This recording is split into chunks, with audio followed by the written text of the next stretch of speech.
Guys, this is proof right here that heavy breathing can cause depression. And I actually did felt heavy in my chest, and I had chest pain when I was depressed on my live stream back on November 7th. I'll leave a website of this page in the description so that you can see the whole page for yourself.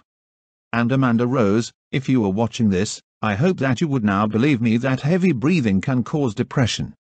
So anyways, that's all what I have to say. Goodbye.